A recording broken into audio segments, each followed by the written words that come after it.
Bonjour à toutes et à tous, c'est Rémi de Ready Set Drum et aujourd'hui on se retrouve pour une vidéo un petit peu rigolote. Je vais enregistrer pour vous un morceau avec un seul micro.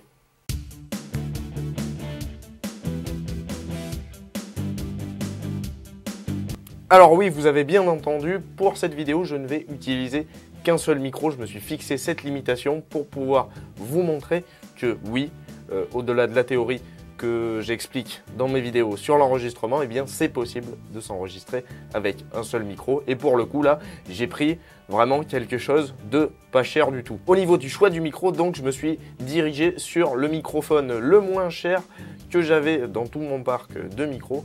Et c'est un micro de la marque Fame, donc c'est une sous-marque un petit peu comme T-Bone chez Thomann, mais de chez Music Store en Allemagne. Voilà, donc le micro vraiment à pas cher, fabriqué en Chine.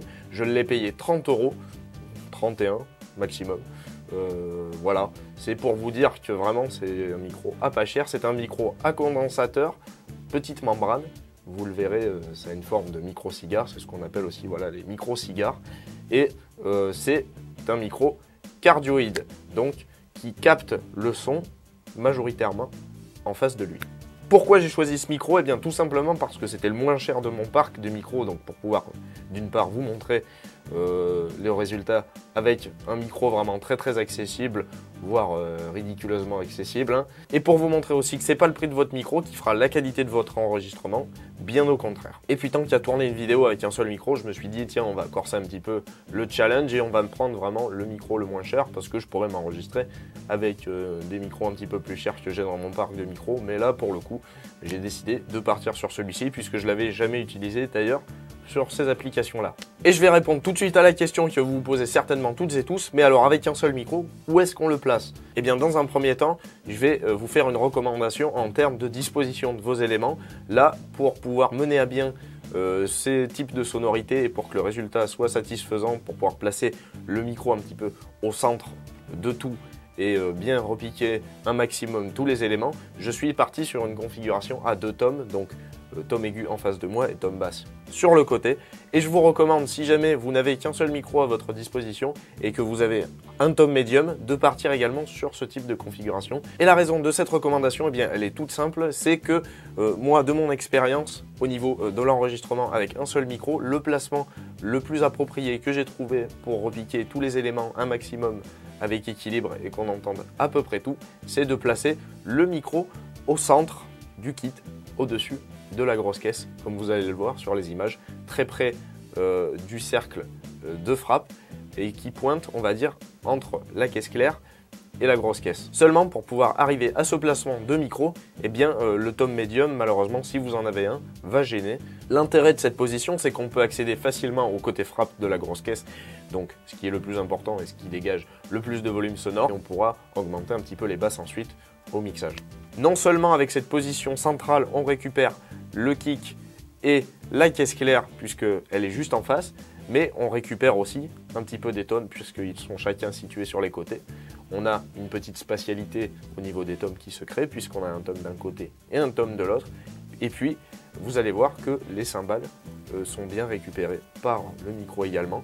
Les crashs, c'est pas ce dont on a besoin le plus dans un mix. Et le charlet, eh bien, comme le micro est pointé plus ou moins dans la direction charlet caisse claire, finalement, si on a un charlet qui projette bien et qui n'est pas trop discret, je trouve qu'on l'entend assez bien.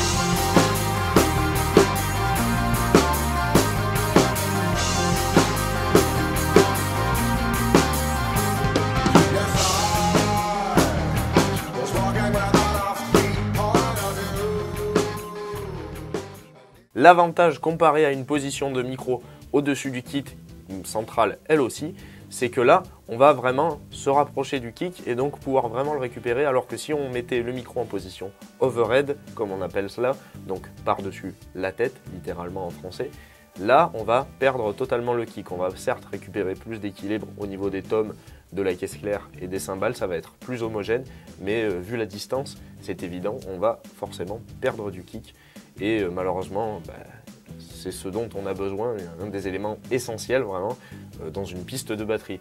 Donc si vous avez vraiment qu'un micro à disposition, ça me paraît un petit peu périlleux de risquer de ne pas bien enregistrer le kick. Moi j'ai eu testé diverses positions, dont celle par-dessus la tête, et ça c'est plutôt bien quand vous avez deux micros, c'est-à-dire un micro spécial cymbale, caisse claire et tom, et un micro qu'on peut donc dédier à la grosse caisse, parce que sinon ça va être un petit peu faiblard. Jusque là vous avez entendu le résultat brut sans traitement de la piste micro centrale.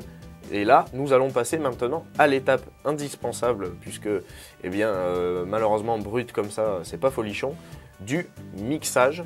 Et vraiment, c'est le mixage qui va permettre de faire ressortir certains éléments, de rajouter un petit peu plus de volume, un petit peu plus de consistance et un petit peu plus de certaines fréquences qui manquent un petit peu, surtout avec un micro pas très cher comme ça, qui a un son, on va dire, assez linéaire. Pour moi, là, par contre, le son à la source, on ne peut pas faire de miracle avec. Ça peut être tout à fait sympa selon le style comme ça, mais je vous avoue que là, pour un style un petit peu rock, il va falloir forcément retoucher. Moi, quand je m'enregistre avec un micro solo comme ça, je pars forcément du principe que derrière, je vais retoucher un petit peu avec une EQ, avec un compresseur.